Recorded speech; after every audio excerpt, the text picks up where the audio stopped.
This is like a podcast, except you're speaking the truth and you're not standing.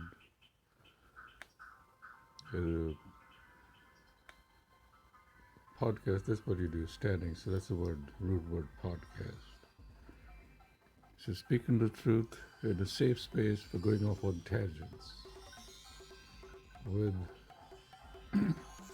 today's, excuse me, I need to cut that out. I'm making this, today's tangent is going to be about like a very serious one, like a very long enduring. It's like a 6,000-year-old one. Today's central force of tangents is Tantra. Yep, that's pretty intense. But it's truthcast, we're going to speak about the truth. And you might be happy this is going to be posted on the World Tantra Facebook group. So, hello, World Facebook Tantra group. Yeah, we join you. Like, why people would want to understand, like, why would you join? And it's public. Anybody can join.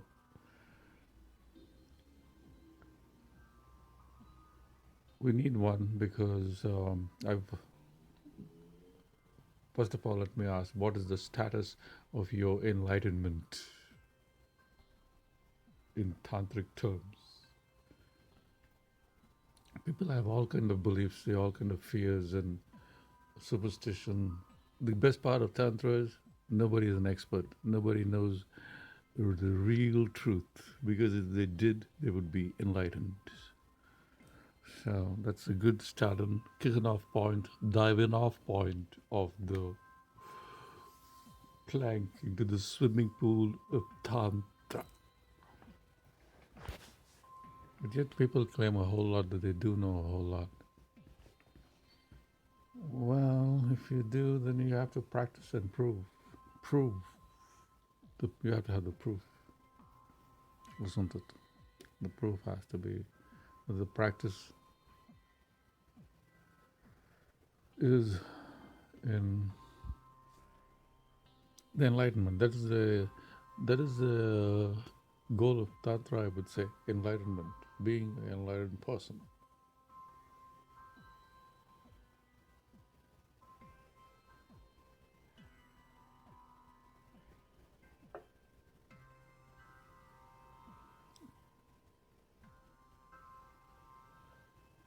Getting in touch with your sensory self.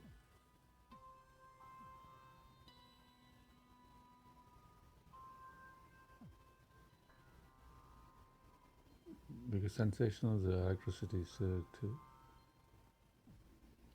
Tantra, do I know everything about it? Or maybe I do, maybe I don't. But I've been observing it. It's beyond religion. Tantra is so old, it's even older than Buddhism. It is older, it's as old as human beings.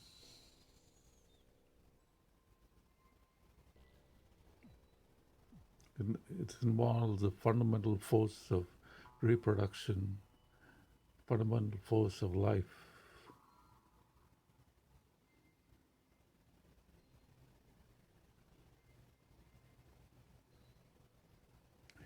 Why am I making this? Why did I join the parting of about Tantras?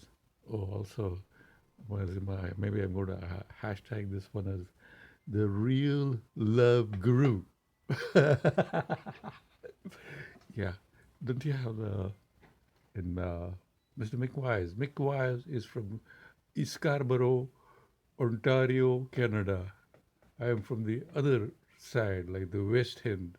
He's the East End, idli sambar dosa kind of guy. Yeah, in Scarborough, you can get the best dosa.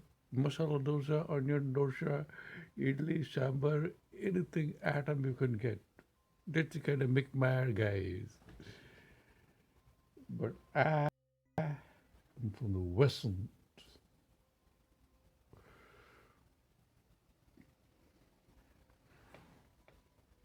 So the hashtag is the real love guru.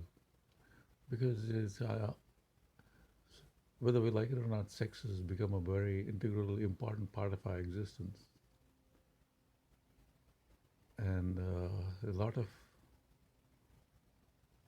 you really don't know pretty much about why, what, when. You might think you know about different positions and other different ways of doing it, and different situations, and different role plays, and different fantasies, and all that.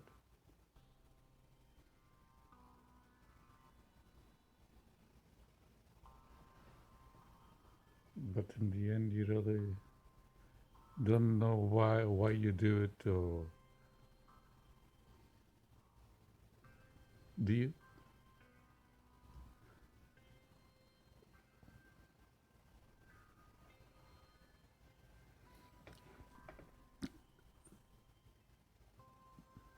Why do you fancy somebody, or why do you not fancy somebody? Why do you consider the same act? Why is it rape for someone, and why is it for loving act for someone?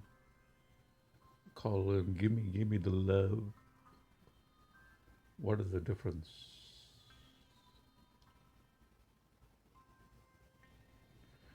Tantra is about beyond religion, because I think even most religions have it too, because it goes to the fundamental force. It goes back to reproduction. It's more about understanding your senses, your pleasure, getting in touch. Anyway, should I tell you everything? Why don't you go figure it out? Yeah, go figure it out. But to start with, yes, I've done little bit of my own journey. I've been to several. I've been observe. I've been a keen observer of life and people and groups and thoughts and what people say. So I've been members of several groups with claims for Tantra.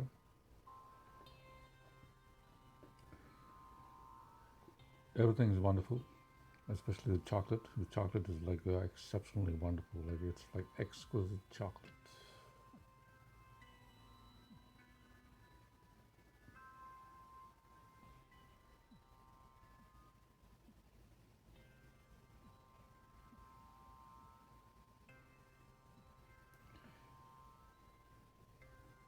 But rather, I haven't really. People usually practice Tantra in a group, or so it is.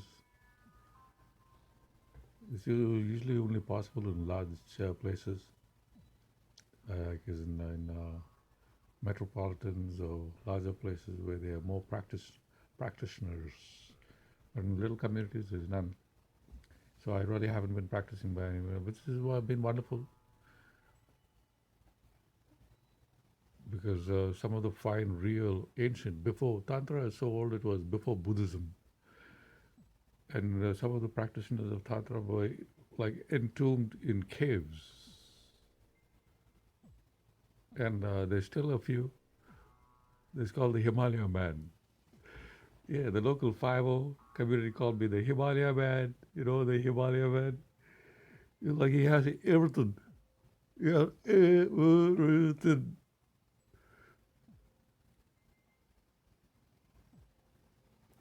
Including like a generator, like a four-stroke generator, my friend. Honda generator with about 8,000 watts of power to generate the whole house and charge anyone's anything, especially if you have like a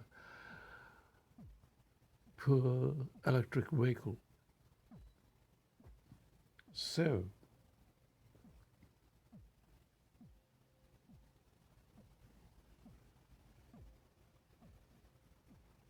yes, understanding of sexuality, there's poor understanding.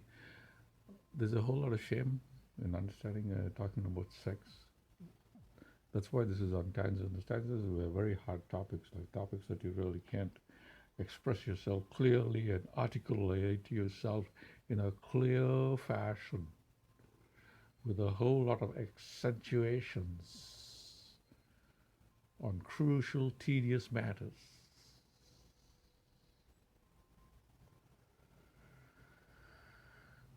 So, welcome to Tangents, safe place to go off on tangents.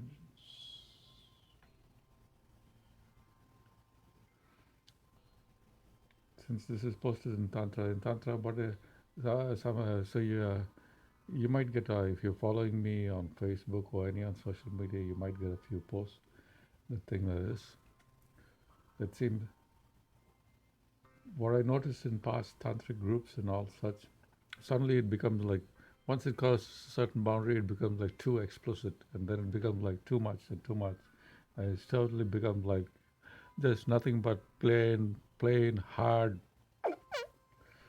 That's what the tantra in most spheres have become in many places. Sometimes I really haven't. For me to participate in any kind of tantric group, I have to travel about 2 hours